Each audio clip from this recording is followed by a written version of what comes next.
네, 여러분 안녕하세요. 군뚜입니다. 자, 오늘 2022년 1월 8일 항공준사관 필기시험이 있었던 날인데 모두 정말 수고 많으셨습니다. 그래서 여러분들 시험 총평과 그다음에 커트라인 관련해서 짤막하게 영상 준비하려고 하는데 그래도 영상이 조금은 길어질 것 같습니다. 그래서 하나하나 들어보도록 할게요. 일단 이번 시간에는 언어랑 자료 해석 중심으로 말씀드릴게요. 자, 일단 언어였는데 사자성어 유의어 문맥적인 의미와 맞춤법과 고유어 한자어 대응, 어법형 문제보다는 어휘형 문제가 다수 출제가 되어서 생각보다 어법이라고 하면 뭐 맞춤법 정도 그럼 뭐 쉽게 넘어갔던 문제였을 것 같고요. 그런데 전반적으로 지문의 텍스트 압박이 다소 컸기 때문에 작년 대비 그래서 명제 문제들이랑 그 다음에 문제들 사이에서 여러분 추론형 문제 그 다음에 더블 문제가 조금 많이 출제돼가지고 여러분 시간 관리가 좀 어려우셨을 것 같아요. 그래서 걸러야 할 킬러 문제가 있었는데 그런 문제를 빠르게 거르고 차라리 풀 수 있는 주제형 문제부터 먼저 풀었다면 지문 그래도 맞출 수 있는 분 최대한 많이 가져가시고 나머지는 찍는 느낌으로 가는 찍는 부분이 굉장히 적게 찍어 들어갈 수 있는 부분이 됐을 것 같아요. 그래서 앞에서부터 순서대로 풀었다면 시간 관리가 많이 힘들었을 거라 생각이 듭니다. 그래서 유형별로 골라서 풀었던 게 굉장히 주요하지 않았나 생각이 듭니다. 전반적인 난이도는 확실히 작년보다는 이 양 자체가 조금 더 늘어나가지고 난이도는 조금 더 올라갔다고 생각이 듭니다. 네, 여러분 두 번째 자료 해석 가보도록 하겠습니다. 자료 해석 같은 경우에는 증가율, 퍼센트, 비율, 배율 계산 기본적인 기초연산 문제가 굉장히 많이 출제가 되었고 그래프에서 각줄 해석하는 식해석 식변형 문제 이 부분도 굉장히 계산을 많이 요구를 했고요. 그 다음에 응용술이라고 하는 19, 20, 21년에 단연간 계속 출제되었던 부분들은 출제가 안 된 것 같긴 하지만 결국 여러분의 가장 어렵다고 생각되는 킬러 문제 7, 8번 문제 중에 전체 문항수랑 환산 점수 고르는 문제는 방정식이 들어갔었던 문제였어요. 그래서 방정식을 풀려면 결국 이것도 응용술이잖아요. 그래서 응용술이가 아예 안 나온 건 아니지만 그래도 적게 나왔다. 그리고 난이도가 어려웠던 킬러 문제는 잘 건너뛰어야 됐다. 또 하나 도수분포표가 작년에는 별로 안 나오는데 이번에는 평균, 가평균 사용하는 것부터 해서 찢어진 도수분포 단순 계산 문제까지 조금 표가 좀 많이 나왔어요. 확실히. 그리고 기억, 니은, 디귿 선택 답답형 문제가 다수 나오다 보니까 결국 이런 것들은 유형별로 따지면 기억, 니은, 디귿 고르는 건 어렵진 않았거든요. 한 문제 한 문제 봤으면 어렵진 않았어요.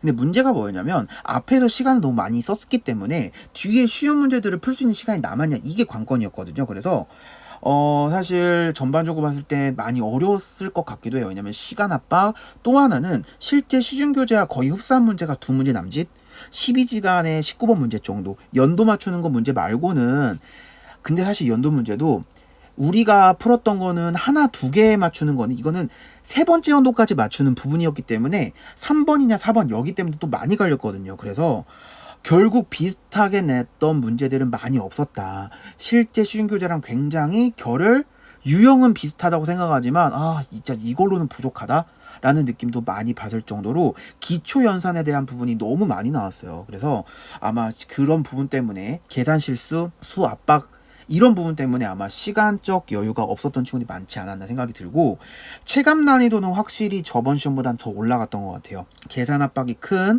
킬러 문제는 무조건 넘어갔어야 했던 시험이었는데 한 문제를 차라리 건너뛰고 뒤에 두 문제 맞추는 전략이 훨씬 나았거든요. 그 부분 그래서 빠른 연산이 매우 중요했다라고 정리를 하면 이 정도 정리하면 될 것 같습니다. 자, 그래서 자료 해석에서 이렇게 87.5에서 50이 빼지면 여러분들 37.5가 되잖아요. 그 다음에 50을 나누면 이 수가 바로 4분의 3으로 연결이 되어지는 과정이 굉장히 중요했어요. 왜냐하면 이 수가 100분의 75였기 때문에 100분의 75가 하나하나 약분을 해가지고 4분의 3으로 넘어가는 건 시간이 너무 많이 걸렸거든요. 이 50분의 37.5가 4분의 3으로 한 번에 넘어가는 이 결국 암산의 영역이었다라고 생각이 듭니다. 암산. 암산 굉장히 좀 강조를 많이 하는데요. 수가 너무 많이 나오다 보니까 암산이 이게 정말 괜찮았나? 암산 좀 너무 어렵지 않았나? 이 부분을 계속 우리 학생들이 걱정을 많이 했거든요. 그래서 결국에 이 수계산 싸움으로 끝났다. 그래서 여러 문제 여러 풀어보시고 응용수리 그 다음에 뭐 소금물 거속식 이런 문제가 안 나와서 아쉬워하는 친구도 굉장히 많은 걸로 알고 있어요. 근데 결국 그런 문제들도 기초 연산이 이런 부분이 굉장히, 그러니까 풀이에 있어서 식을 세우는 것도 식을 세우는 건데 풀이를 빨리 해야 됐었다라고 생각을 하시면 될 것 같습니다. 자, 그 다음에 또 넘어가 보면 작년 항공준사관 토익 1등급 기준으로 제가 언어 자료에서 합쳐서 12개에서 14개 정도 틀리면 합격 가능하다라는 커트라인을 영상을 이렇게 찍었었는데, 올해는 제가 보니까 올해는 좀 특이한 상이 있어요. 왜냐면 국사가 일단 빠졌어요. 국사라는 과목이 작년에 있었거든요. 근데 한국사가 대체로 바뀌면서 하는 거므로 국사가 빠졌기 때문에 아무래도 언어와 자료 해석에 굉장히 우리 학생들께서 많은 시간을 투자하다 보니까 그만큼 수준도 굉장히 많이 올라간 걸 많이 느끼거든요. 그래서 저는 커트라인을 계산하기가 조금은 어려웠지만, 일단 저희 군트 자체 모의고사로 상위 10%에 드는 학생들한테 연락을 다 취해가지고 좀 물어봤더니 언어는 일단 기본 5개 정도, 자료 해석은 한 3개 정도 틀렸다더라가 보통의 의견이더라고요. 특히 자료 해석 같은 경우에는 중간에 어려웠던 여러분의 환산 점수나 문항수 문제를 건너뛰고, 그 다음에 커플비 계산하는 문제, 커플 문제도 약간 좀 각주가 많았거든요. 그런 건너뛰고 한 3개를 건너뛰고 20번까지 간 다음에 중간에 풀다가 시간이 끝났어요 라는 이야기를 제일 많이 들었어요. 그래서 총합 9개. 자, 그 다음에 우리가 상위 10%만 합격하는 거 아니죠. 왜냐하면 2배수입니다. 그래서 20%, 25%까지도 여유가 있단 말이에요. 자, 그 학생들까지도 좀 조사를 해보니까 선생님이 끝번호까지는 못 갔어요. 좀 찍었어요 하는 친구들 개수를 합산해가지고 언어 자료에서 합쳐서 12개, 넉넉히 자면 14개까지. 그러면 선생님 그러면 작년과 올해 커트라인 크게 변화가 없는 거 맞네요. 맞죠? 12개, 14개, 12개 큰 변화가 없어요. 왜? 시험은 일단 어려워졌으니까. 그런데 여러분이 국사가 빠짐으로써 그만큼 공부를 더 많이 해주셨기 때문에 난이도 자체는 올라갔지만 그만큼 여러분들 허수가 줄어들고 실수가 더 많이 늘어나는 현상이기 때문에 개수 자체 커트라인은 그대로 유지될 가능성이 높았다.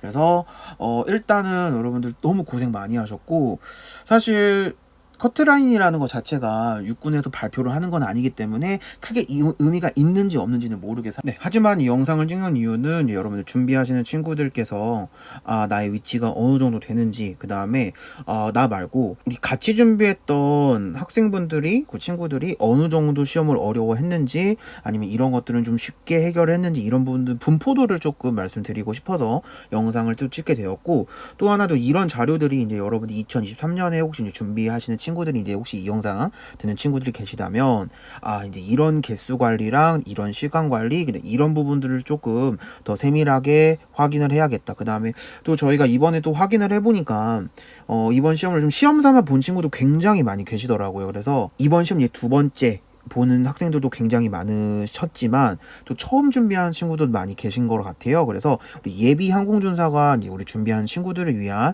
좀 지표로 활용하면 좋지 않을까, 그리고 활용하면 괜찮지 않을까라는 생각 때문에 또 영상을 또 빠르게 찍게 되었습니다. 그 다음에 또 하나는 여러분 이제 앞으로 선생님 그러면 저희 군트 연구소에는 어떤 식으로 커리큘럼이 진행됩니까?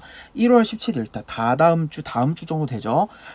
다음 주 좀 지나서 1월 17일경에 군트 항공준사관 면접 피드백 미리 보기 영상, 안내 영상을 업로드를 할 예정이고요. 그 다음에 1월 27일 합격자 발표가 나고 바로 1월 27일부터는 항공준사관 면접 피드백을 저희 이제 부천 캠퍼스 진행할 예정입니다. 그 다음에 2023년 대비 군트의 항준 입시 설명회가 바로 이어서 시작을 되는데 왜냐하면 여러분 합격자 발표가 났잖아요. 합격자 발표 나자마자 바로 입시 설명회를 시작하려고요. 그래서 저희 부천 캠퍼스 오프라인과 온라인 동시 입시 설명회 진행할 예정이니까 여러분 많이 관심 가져주시면 좋을 것 같고, 면접은 다음 달 21일이고요. 최종 합격자 발표는 4월 1일입니다. 그래서 여러분들 작년 한 해 코로나 시국 속에서 여러분 준비하시느라 굉장히 고생 많이 하시고 수고 많이 하셨는데 1월 8일 오늘 시험 이렇게 끝나게 되었습니다.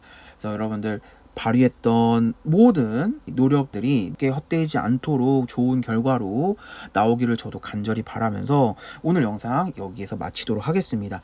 여러분 관련된 문의사항 혹시 면접이라든지 그 다음에 입시 설명회, 그 다음에 여러분의 준비에 있어서 항공준사의 준비에 있어서 궁금하신 친구들은 저희 군트 연구소로 여러분 문의 주시면 되겠는데요. 아래 핸드폰 번호로 문자 남겨주시면 제가 친절하게 상담 예약 잡아드리고 있어요. 그래서 예약 주신 친구들 궁금하신 사항들 아래 여러분들 연락처로 연락 주시면 감사하겠습니다.